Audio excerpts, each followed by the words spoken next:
আইনি ভিত্তি না দিলে জুলাই সনদে সই করবে না জামাত ইসলামী। একথা বলেছেন দলটির নায়েবে আমির সৈয়দ আব্দুল্লাহ মোহাম্মদ তাহের। এদিকে সংস্কার ইস্যুতে আজই আলোচনার সমাপ্তি করতে চায় জাতীয় ঐকমত্য কমিশন। সহসভাপতি জানিয়েছেন, সনদ বাস্তবায়ন করা রাজনৈতিক দলগুলোর মৌলিক দায়িত্ব। বৃহস্পতিবার রাজধানীর ফরেন সার্ভিস একাডেমিতে রাজনৈতিক দলগুলোর সঙ্গে ২৩তম দিনের মতো বৈঠকে বসে জাতীয় ঐকমত্য কমিশন। বৈঠকের প্রারম্ভিক বক্তব্যে কমিশনের সহসভাপতি অধ্যাপক আলী রিয়াজ বলেন, আজই তারা আলোচনার ইতি টানতে চান। জানান, শিগগিরই জুলাই সনদের চূড়ান্ত খসড়া তুলে দেয়া হবে দলগুলোর কাছে। সনদের পটভূমি ইত্যাদি বিষয়ে একটি ডকুমেন্ট আপনাদেরকে দেয়া হয়েছিল, তার ভিত্তিতে তার ব্যাপারে আপনারা পরিবর্তন সংশোধন সংযোজন ইত্যাদি বিষয়ে পরামর্শ দিয়েছেন। আপনাদের মতামতগুলোর প্রতিফলন ঘটিয়ে আমরা চূড়ান্ত সনদের টেক্সটটা তৈরি করতে পারি।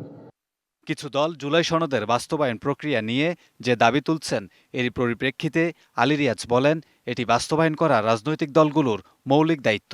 আমরা মনে করি যে বাস্তবায়ন প্রক্রিয়ার ক্ষেত্রে প্রধান এবং মৌলিক দায়িত্বটা, প্রাথমিক দায়িত্বটা রাজনৈতিক নেতৃবৃন্দের আপনাদের মধ্যে আলাপ আলোচনার মধ্য দিয়ে আমরা বিশ্বাস করি যে সমস্ত বিষয়ে আপনারা একমত হয়েছেন সেগুলো বাস্তবায়নের পথ আপনারা তৈরি করতে পারবেন। বৈঠকের বিরতিতে আবারও জুলাই সনদ বাস্তবায়নের জোর দাবি জানায় জামায়াত ও এনসিপি। মতামত দেয় উচ্চকক্ষ নিয়েও। এতদিন যা কাজ করছি, যদি এটা আইনি ভিত্তি না দেয় তাহলে এটি জিরো।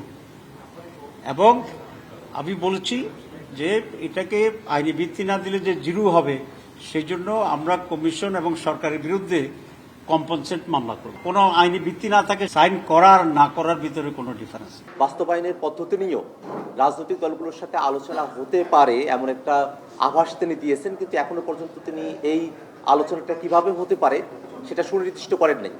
এখনো পর্যন্ত এই জায়গাটাতে একটা অস্পষ্টতা রয়ে গেছে।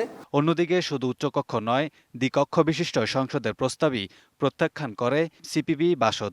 কেউ কেউ বলেন, তড়িঘড়ি করে আলোচনা শেষ করা ঠিক হবে না। যদি সব দল কোনোটা একমত না হই, তাহলে এই আলোচনাটা না ভালো। ঘোষণাপত্রকে প্রায়োরিটি দিয়ে আরো কয়েকদিনের জন্য যদি বসা দেয় এবং আরো কিছু বিষয় যদি এক্সটেন্সিভলি নেগোশিয়েট করবার সুযোগ থাকে, সেটা করা দরকার। সরকার ব্যবস্থার পদ্ধতির পরিবর্তন না হয়, তাহলে এই রাষ্ট্র সংস্কার আলোচনা কিংবা ঐক্যমতের আলোচনা, এটা আমরা মনে করি অর্থবহ হবে না। উচ্চকক্ষে পিআর পদ্ধতিতে সদস্য নির্বাচনের বিরোধিতা করে 12 দলীয় জোট।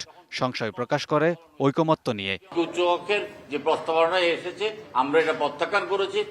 বৈঠকে দিনের এজেন্ডা অনুযায়ী সরকারি কর্ম কমিশন, দুর্নীতি দমন কমিশন, মহা হিসাব নিরীক্ষক ও নিয়ন্ত্রক এবং ন্যায়পাল নিয়োগের বিধান, উচ্চকক্ষের গঠন ও সদস্য নির্বাচনের পদ্ধতি, রাষ্ট্রপতি নির্বাচন পদ্ধতি সহ 7টি বিষয় নিয়ে আলোচনা চলছে। Kamrul Hasan, DBC news, Dhaka. এ বিষয়ে বিস্তারিত জানাতে ফরেন সার্ভিস একাডেমি থেকে সরাসরি যুক্ত হচ্ছেন সিনিয়র রিপোর্টার আনোয়ার হোসেন। আনোয়ার, শুরুতেই আসলে জানতে চাইবো যে জামাত ইসলামীর নায়েবে আমির যে বক্তব্যটি দিয়েছেন যে আইনি ভিত্তি ছাড়া তারা এই সনদে সই করবেন না, এই আইনি ভিত্তির বিষয়টা যদি আপনি একটু দর্শকদের বুঝিয়ে বলেন, আর সেই সাথে আইনি ভিত্তি না হলে আসলে ঐকমত্য কমিশনের বিরুদ্ধে মামলা করবেন, এই ধরনের হুমকি আসলে পরবর্তীতে ঐকমত্য কমিশনের কার্যক্রমে কোনো ধরনের প্রভাব ফেলবে কিনা? আফরিন, বিষয়টি হচ্ছে যে আমি আপনাকে বলি, সেটি হচ্ছে যে এই যে জুলাই সনদ, অর্থাৎ এই যে সংস্কারগুলো হচ্ছে বা একেবারেই কিন্তু চূড়ান্ত পর্যায়ে কিন্তু এসে গেছে। আজকেই যদি বলি তাহলে বলতে হবে যে ঐকমত্য কমিশনের সঙ্গে রাজনৈতিক দলগুলোর আজকেই আসলে আলোচনার পর্বটি ইতি টানতে চান, বা এমনটাই বলেছে যে ঐকমত্য কমিশনের সহসভাপতি অধ্যাপক আলী রিয়াজ। এখন আপনি যেটি বলছেন যে আইনি ভিত্তি, আসলে এই যে সংস্কারগুলো হচ্ছে, যে সংস্কারগুলোতে ঐকমত্যে পৌঁছানো যাবে, অর্থাৎ এই যে সনদটি সই হবে তার আগে যে এই যে একটি খসড়া যেটি দেওয়া হয়েছে, তো এইখানে জামায়াত ইসলামী যেটি বলছে যে এই সনদটিকে একটি বাস্তবায়নের জন্য আইনি একটি ভিত্তি দিয়ে তারপরে এটি আসলে বাস্তবায়ন যোগ্য করে তুলতে হবে। এবং সেইটি যে যৌক্তিকতা, সেই যৌক্তিকতা আমরা কালকেও দেখেছি এই জামায়াত ইসলামীর পক্ষ থেকে যে তাদের যে নিজস্ব আইনজীবী, তাকেও কিন্তু আজকে গতকাল ফরেন সার্ভিস একাডেমিতে কিন্তু তাকে আনা হয়েছিল সেই যুক্তি বা যৌক্তিকতাগুলো তুলে ধরার জন্য। এখন যেটি বলা হচ্ছে মোটা দাগে, সেখানে জাতীয় নাগরিক পার্টি, এনসিপি এবং জামায়াত ইসলামী তারা বলছেন যে এই বাস্তবায়নের লক্ষ্যে যদি এই জুলাই সনদকে আইনি ভিত্তিতে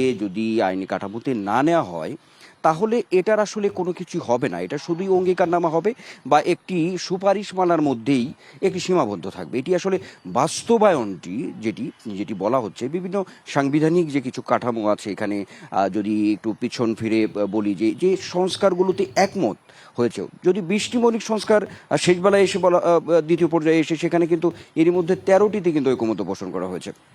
এখন এইভাবেই কিন্তু দলগুলো বলছে, বিশেষ করে জামায়াত ইসলামী আপনি আমরা বলছিলাম যে নায়েবে আমির তিনি বলার চেষ্টা করছেন যদি এটা আসলে একটু শূন্য হয়ে যাবে যদি এটি আইনি ভিত্তি না পায়। আমরা আপনার বক্তব্য পুরোপুরি পরিষ্কার।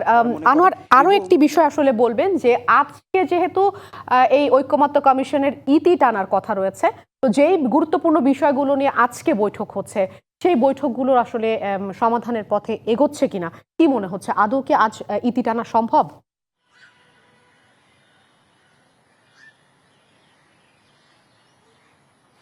এটি যদি বলি একটু মিশ্র প্রতিক্রিয়া আছে দলগুলোর মধ্যে। আমি বলি অন্যান্য কিছু দল আছে যেমন এবি পার্টির পক্ষ থেকে মধ্যাহ্ন বিরতিতে তারা কথা বলেছেন, এমনকি জামায়াত ইসলামের নায়েবে আমিরও বলেছেন যে শুধু তড়িঘড়ি করে নয়, তাড়াহুড়ো করে নয়। যেমন আজকে 7টি এজেন্ডা কিন্তু সামনে আনা হয়েছে, যদিও এগুলো নিয়ে আগেও আলোচনা হয়েছে, এখানেও কিন্তু মত ভিন্নতা আছে। যদিও কিছুক্ষণ আগে বিএনপির পক্ষে স্থায়ী কমিটির সদস্য সালাউদ্দিন আহমেদ তিনি আশাবাদ ব্যক্ত করেছেন যে আজকেই আসলে একটি ইতি টানা সম্ভব হবে, আজকেই আলোচনাটি একটি পরিসমাপ্তি ঘটবে, এমনটা তিনি আশাবাদ ব্যক্ত করেছেন।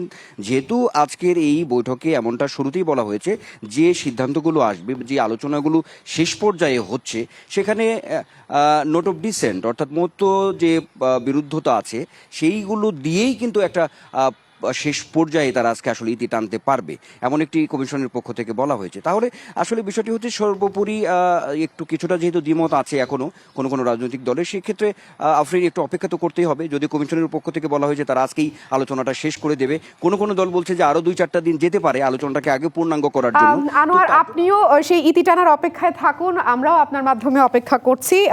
নিশ্চয়ই পরবর্তীতে বিস্তারিত আরো জেনে নেব আপনার মাধ্যমে।